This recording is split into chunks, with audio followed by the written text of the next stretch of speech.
Hello and welcome to our weekly look inside Syria. I'm Jane Dutton. It's been, sadly, another week of setbacks when it comes to finding peace in Syria. World powers have again failed to set a date for an international peace conference aimed at ending the war. After meeting senior diplomats in Geneva, UN envoy Lakhdar Brahimi said that organising the talks has been harder than expected. They were due to start later this month. Brahimi has been meeting all sides, including the Syrian president. There appear to be several obstacles, including the lack of consensus among world powers that back opposing sides in the fighting.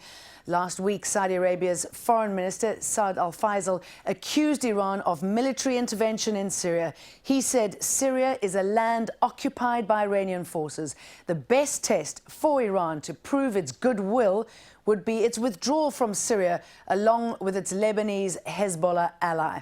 On the other side, the Iranian government says it will take part in any peace talks on Syria, but without any preconditions. The spokeswoman for Iranian Foreign Minister Mazeh Afkam said, as we've already announced, we will accept no preconditions for participation in Geneva II, but our basic policy is supporting any political move in that respect. And Russia has also reiterated its call for Iran to be present at any Syrian peace talks. All those with influence on the situation must certainly be invited to the conference. This includes all Syria's neighbors, as well as countries of the Persian Gulf, and also not only Arab countries, and of course the United Nations Security Council permanent members, and other countries including Turkey. Well, to discuss who holds the key to getting the Geneva II peace talks on Syria started, we're joined by our three guests. In Jeddah, Hussein Shobokshi, columnist at Asharq Alawsat, an international Arabic newspaper. In London, Reem Turkmani, a member of the political office of Building the Syrian State, a political movement that calls for a democratic transition in the country. And in Tehran, Mohammad Marandi, Associate Professor of North American Studies at the University of Tehran. Welcome to all three of you. I'm delighted you are joining us on Inside Syria. Hussein Shobokshi, let me start off with you. Who do you think holds the key to getting these talks started at the Geneva II conference? Russians, obviously. The Russians have been the backers of a bloody regime. They have been providing arms to al-assad and prolonging this war. This war should have ended, could have ended early on. There are legitimate demands by the Syrian people to free themselves from a very, very brutal and bloody regime that they have been ruling them for 40 years, paying dearly with their lives. The Russians have vast interest in keeping this status quo to bargain for other things. I mean, if you're placing it that way, aren't the Saudi Arabians in the same boat as the Russians, therefore? They've also been actively involved in arming the rebels. No, we're comparing apples to oranges here, my dear, because the Russians have been a key, integral part of this regime. They have been supplying the Syrian regime with arms and security for 40 years. The Saudis, on the other hand, were an ally at one point. They were a partner in the liberation of Kuwait at one point. They were an Arab brethren, but the involvement of the Saudis with the rebels or with the Syrian regime cannot be at all compared at the level of the Russian involvement by any stretch of imagination. Mohammad Marandi, do you agree that Russia is key here? I mean, what about Saudi Arabia? What about Iran? Well, obviously, the Russians are very important. I think both regional players and players outside the region are all very important here. I think the major problem really is that from the very beginning, the United States and some countries in this region had a very unrealistic, or at least presented a very unrealistic picture of the reality in Syria. They claimed that the Syrian government was about to fall. They claimed that all the violence was stemming from the government. If you recall, the Arab League monitors that were sent by the Arab League, and the head of the group was the former ambassador to Doha. Their report was very much against what was coming out from the mainstream Western media, as well as much of the media in this region. And they were saying many of the attacks were coming from the opposition. And as soon as the Arab League started declaring these facts, they were sidelined, they were demonized, and and the report was thrown out the window. From the Iranian perspective, the only way forward is for the different sides to set aside preconditions and for all people to sit around the table and find a peaceful solution.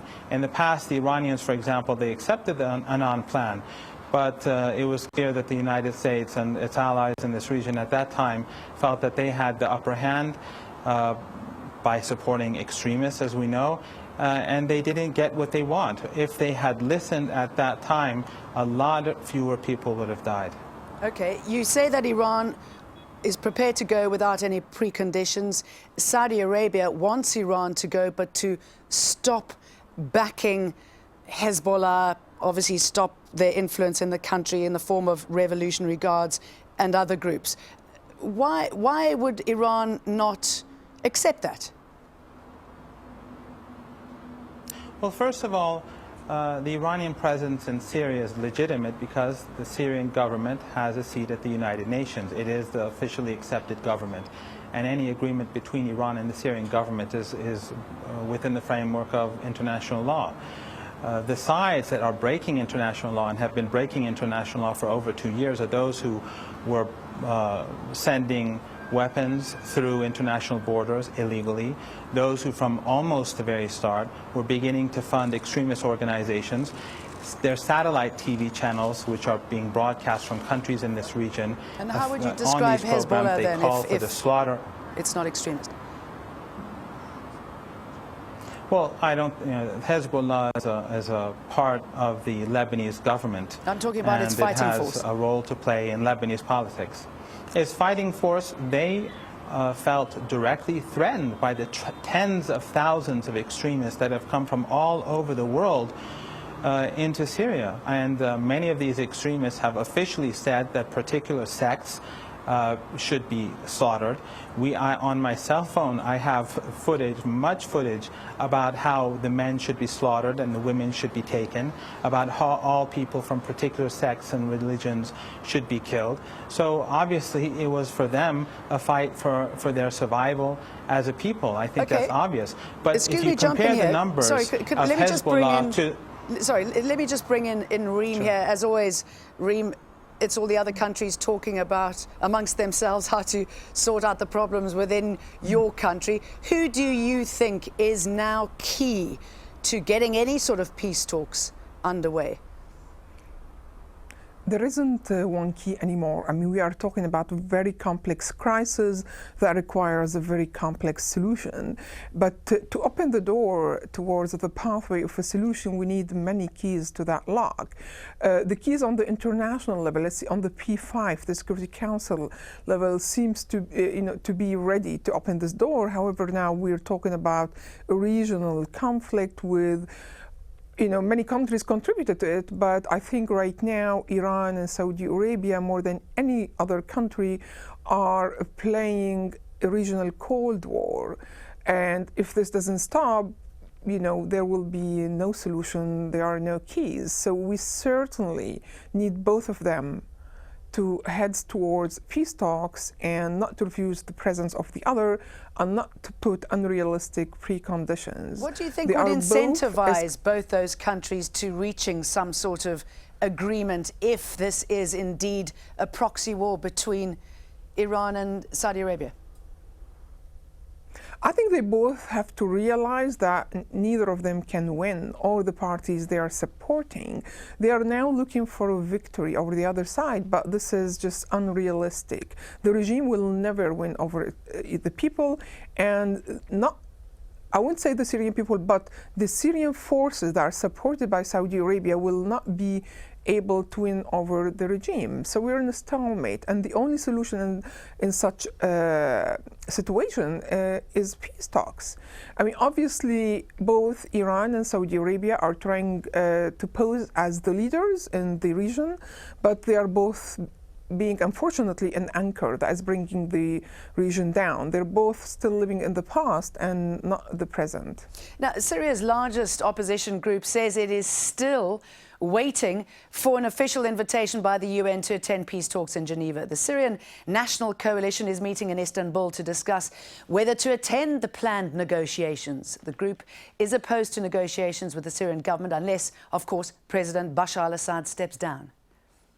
What we are looking for from the Russians is to actually start applying some pressure on the Assad regime. If we are saying that the Geneva conference is about implementation of Geneva 1, what took place on June 30th, 2012, then we are saying that Geneva is about the establishment of a transitional governing body. To establish a transitional governing body will be a huge step forward. However, before we arrive at that major step, we need to see goodwill gestures from the Assad regime. The Assad regime continues to besiege certain cities. The Ghouta is besieged completely. 1.6 million people do not have access to food, water, or medicine.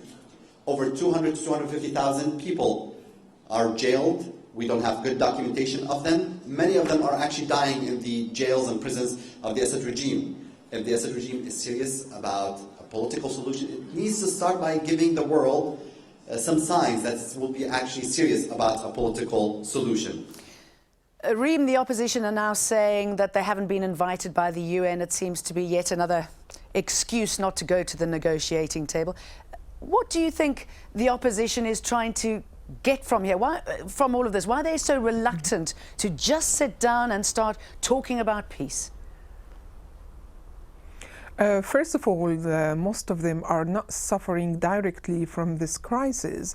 The opposition that you're talking about, not all the opposition, are sitting outside Syria. They're not suffering from the bombing, from the blockade, the hunger, the cold weather.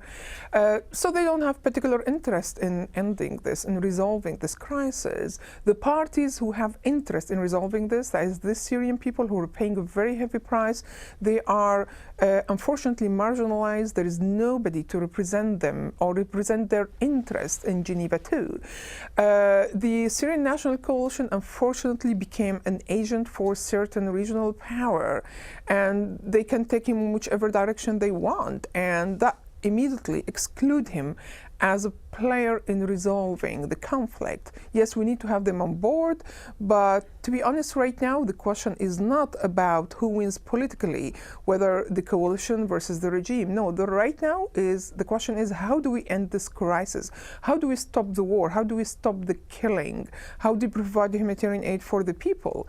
It's just unsustainable. We can't just carry on like this anymore. I just came back from Turkey, close to the Syrian borders, and a few days before that, I was in Lebanon, and I just met people who just left the country. It's just unbelievable what the people are going through. I mean, yes, the UN is predicting children now are dying because of hunger in Syria. The UN is predicting now that something like 9 million people have been affected by this. 9 million. Let me bring you in here, Hussein. I mean, talking about the opposition, getting them to the table, and I think you underestimate Saudi Arabia's role in all of this. I mean, Saudi Arabia can push the opposition to go to the table. I put it to you, I mean, does Saudi Arabia really want the opposition there, or do they think that the opposition is actually just too weak to be effective at all?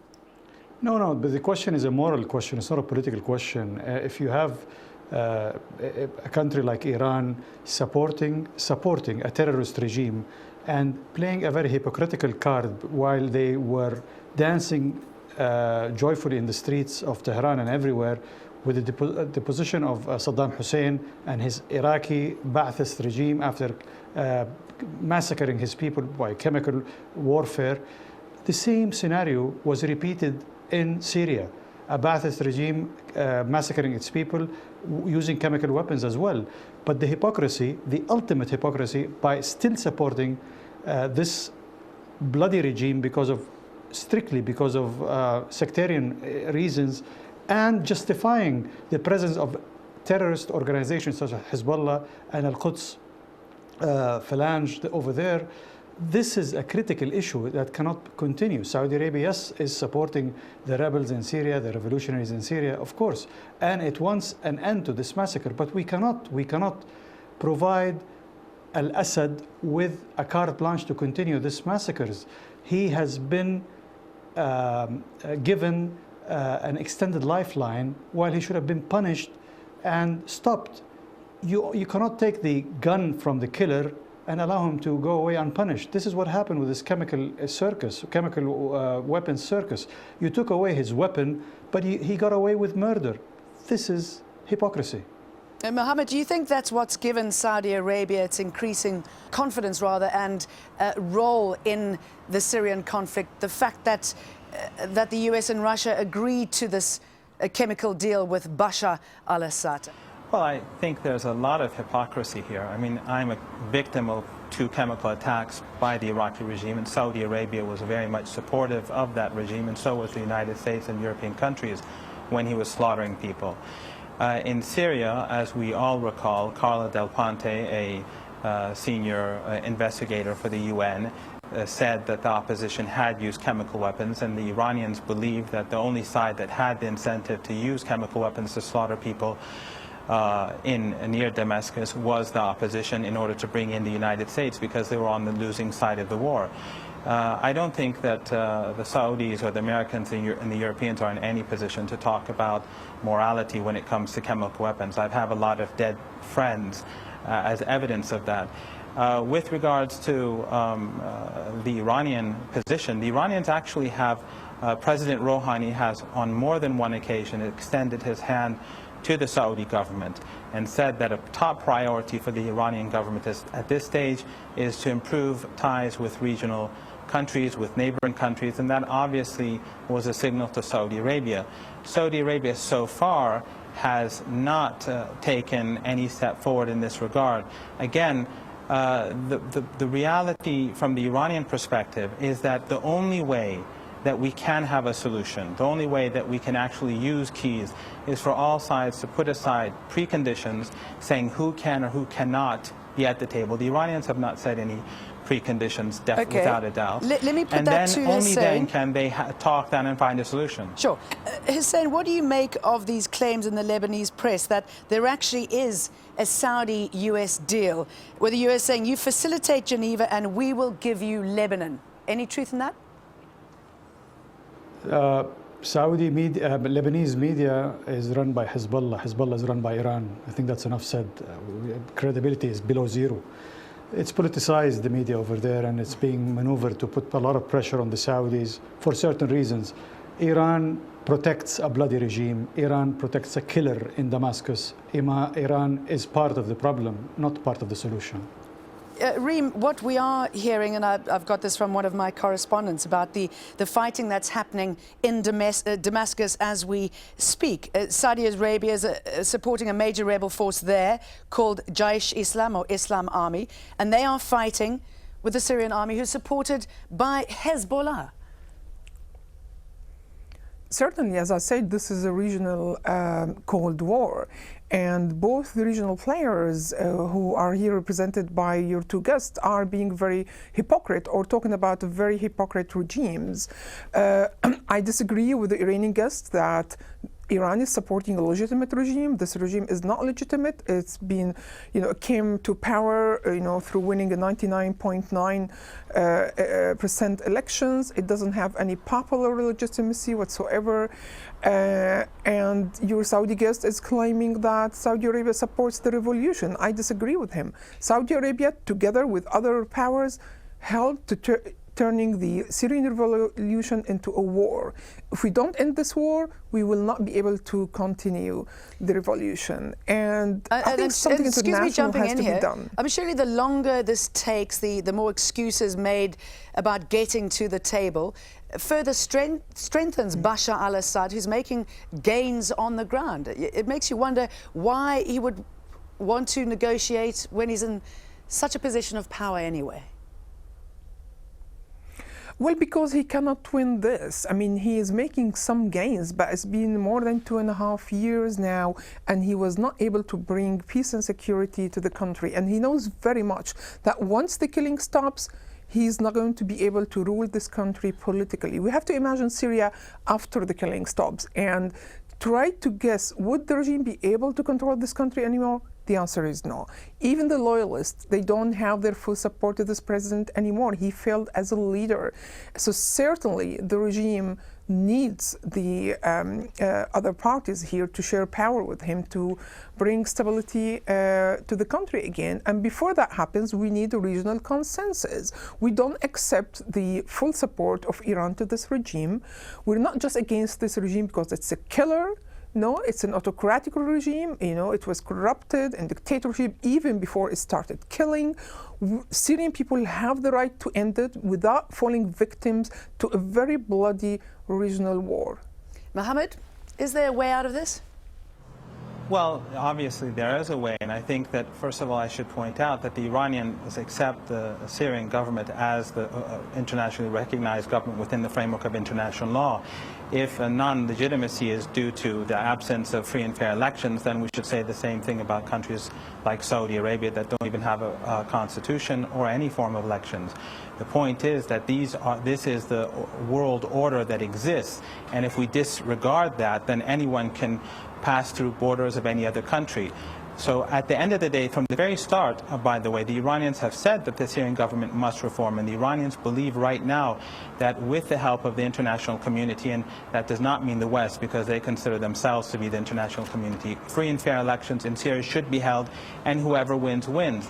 All sides have to put aside the preconditions. But I would like to add another point, and that is when we talk about sectarianism, because this was raised earlier, all one has to do, and any student, any university student can do this for a thesis project, look at the discourse of the media in this region, and we can see very clearly who and what countries are promoting sectarian and religious and racial hatred. It's quite obvious.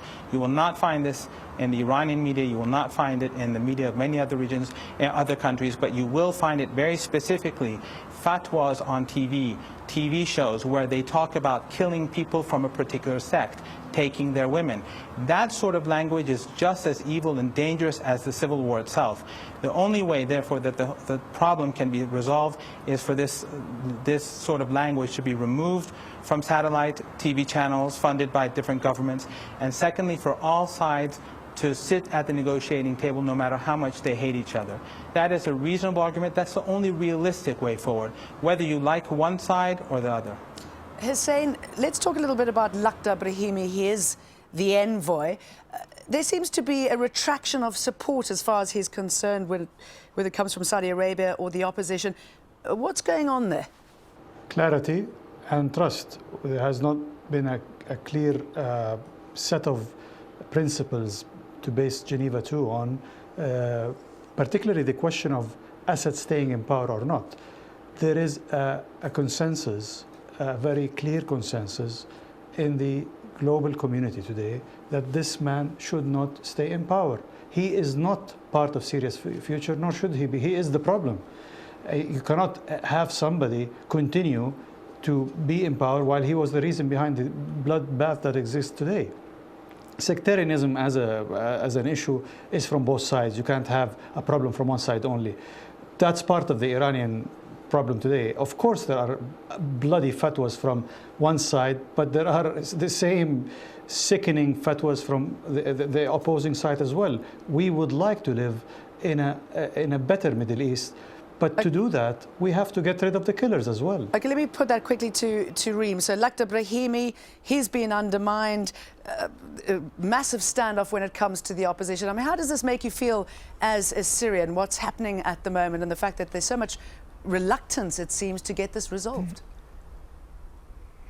It feels very bitter to see Syrian parties reluctant to go to a peace talk that will bring peace and security to their people. However, despite this position, I don't blame everything on them. I mean, the Syrian opposition is a weak party. When we're talking about a war where Iran, Saudi Arabia, Russia, and America, and the regime are all players, who is the Syrian opposition to be the main spoiler in this war? If we don't end this attitude that we've seen now by your guests, that each of them is only blaming the other party, and they're turning completely blind eye on the very, very negative and escalating contribution from the part they're supporting to this crisis. If this doesn't end, we're not going to see an end to the Syrian crisis. This Saudi-Iranian confrontation, the Syrian people are paying the price of it in blood, in destruction. It's beyond their, ability right now to stand up to this. And the Iranians and the Saudis have to just understand this. What kind of legacy are they leaving here among the Syrians? I mean, when all of this is over, what are the Syrians going to think about the Iranians and the Saudis? And that concludes the show. Thank you very much to my guests. In Jeddah, Hussein Shobokshi. In London, Reem Turkmani. And Tehran, Mohammad Marandi.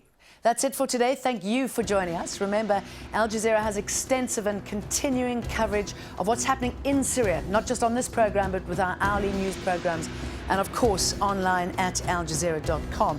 And if you're on Twitter, you can find me on @Jane Dutton. Thanks for watching Inside Syria. Goodbye.